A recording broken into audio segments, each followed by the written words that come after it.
let's call on stage the man who's made the film, the cinematic genius of Joe Russo. Hey Joe. Hey, how are you? Hello everyone. Thank you for having me here. Welcome to Joe. This is your first time in India, I believe? This is, in fact, my first time in India.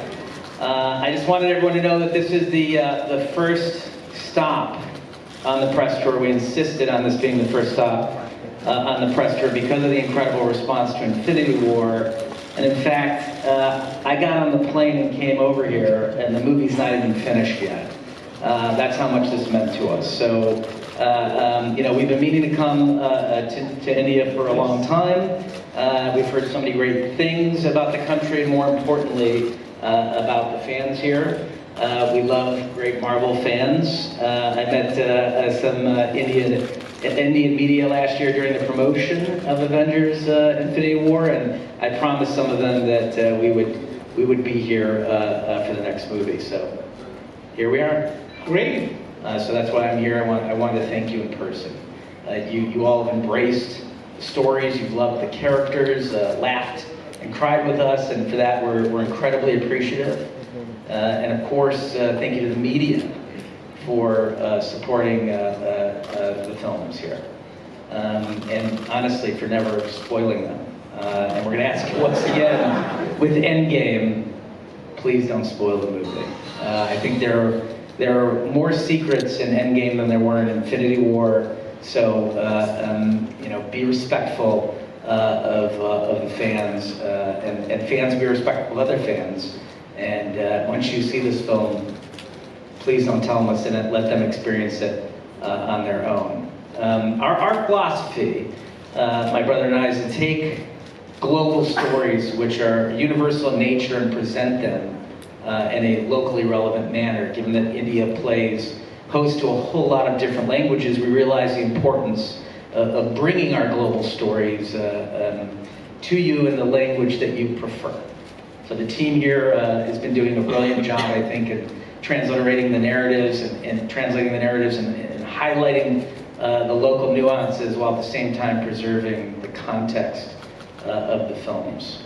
And everyone has reacted phenomenally. The fans have reacted phenomenally to this. And you're making each of these stories your own. And as a mark of our appreciation and a big, big thank you, we have created a very special Marvel anthem for Indian fans, which has been composed by none other than the musical maestro of India, A.R. Rahman. Please give a huge round of applause to A.R. Rahman.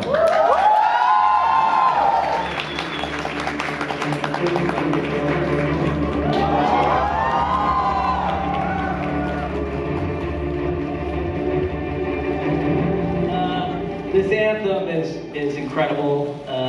As I told you last night, I got goosebumps. I teared up the first time I saw it. For the sentiment of this film, and I hope people like it. Oh, I love it. So I'd like to open the floor right now for any questions for either of us. What it was like being on set? What was it like having Stanley on the set? Stan Lee on the set. Amazing. I mean, he's I wouldn't be standing here without him. I believe that his final cameo is in Endgame. I don't remember if he was well enough to do the Homecoming cameo or not. But it was incredible. I mean, I grew up on these comic books. Stan Lee was an idol of mine when I was a kid, and to be able to have the opportunity to not only work on the material that he created, but to work with him is a childhood dream come true. It was. I mean, it's very difficult. It requires a lot of discipline and focus. There's a lot of characters that they're working with. We're working with. There's an incredible amount of story, an unprecedented amount of story. This is, 11 years of narrative culminating in one movie. And we're focusing on the original 6 Avengers, and we're closing the book on those characters and the story that's been told about them for the last decade. So, we spent a lot of time and energy and thought with the writers Christopher Marcus and Steve McFeely, really trying to deliver a powerful and emotionally impactful ending, and hopefully we've delivered that. We'll find out soon enough. This whole thing was conceived, recorded in just 10 days and shot. So this is completely independent of this thing. This is for the Indian audience. And so I was a bit skeptical when I played them. I didn't know whether he would like it. He said, "You're giving us a hit." So thank you for that. Yes, of course. I mean, the first time I saw it was last night. So, like I said, I thought it was. I thought it represented the spirit of what these movies are in a way that you can't express in words, which is why he's a musical genius. So, I mean, here's the thing. I'll take any questions about the thematics in Endgame, but I'm not going to answer any questions on the plot of Endgame. We spent 3 years protecting the plot of the movie from Tom Holland and Mark Ruffalo. I'm not going to come here and suddenly give away the plot. I think they're all tonally very different. I mean, I think our tone is very different than Taika Waititi's tone. It's very different than James Gunn's tone. It's very different than Fleck and Bowden, who made Captain Marvel, or Coogler, who made Panther. So nobody tries to emulate tone. And in fact, I think our Thor is very different than Taika's Thor. I think the fans go along with that. I think that they like that there are different filmmakers behind each film, the way that there are different writers behind comic books. They understand the notion that depending on the author, the tone and energy and inflection of the characters can change. So, you know, for my brother and I, we try to bring psychological realism to the characters, and we like to deconstruct stories. And so I think when you look at our films, Winter Soldier through Endgame, that's the consistent tone for us, is a level of psychological realism and constantly deconstructing the universe. In Winter Soldier, we found out that the good guys were the bad guys. In Civil War, we deconstructed the Avengers by splitting them up. In Infinity War, we deconstructed the Marvel Universe by killing half of the characters. So, you know, that's just a theme with us, and as filmmakers, issues that are important to us from a storytelling standpoint. I think if you look at it, as I told you before, it's a universal phenomenon. It's good versus evil, and inspiration and motivation to fight against evil. So that was my brief, and so I'll work with the lyricist Nirmika on this, and so we came up with the hook Rokena, and I played that to folks, and they really loved it. They came to Chennai, 3 of them, and they instantly liked it, and they wanted some little changes. So this whole thing was just a week's work, and then he played it last night. Yeah. I think, look, great music is great music, no matter what language it's in or what part of the world it's coming from. And this man has consistently made some incredible music. So I think all Marvel fans are going to be inspired by that too. Again, I don't want to talk about the plot, but I'll say this, is that, you know, Infinity War was told from the point of view of Thanos, and Endgame is not.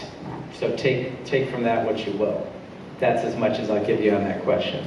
Yeah, I mean, I'll tell you that part of the reason I'm here is that when we were working on Endgame, someone sent us a video reaction of an Indian audience, a very large Indian audience, watching Infinity War.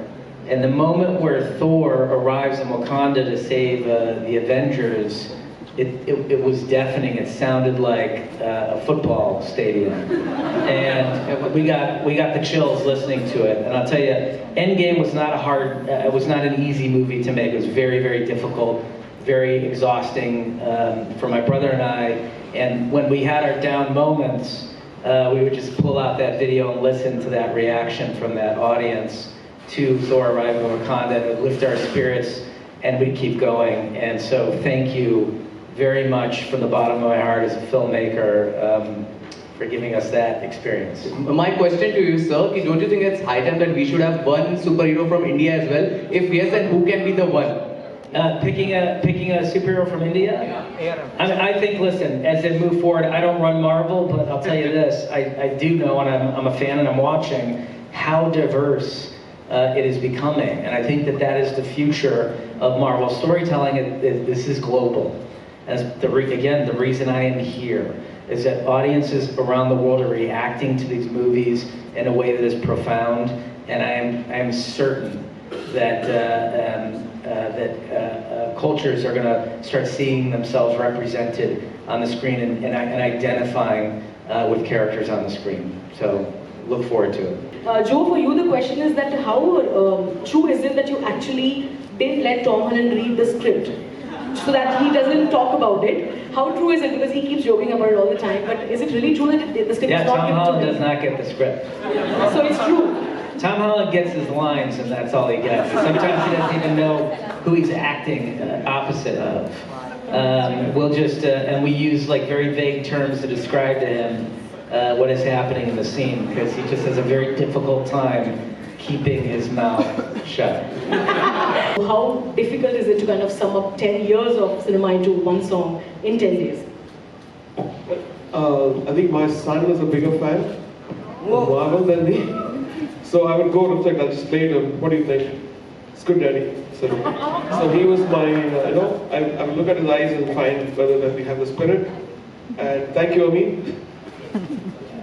Thank everyone for attending from the bottom of my heart. I'm really proud to be here, and it's a very rare event for a filmmaker to reach audiences around the world with their stories.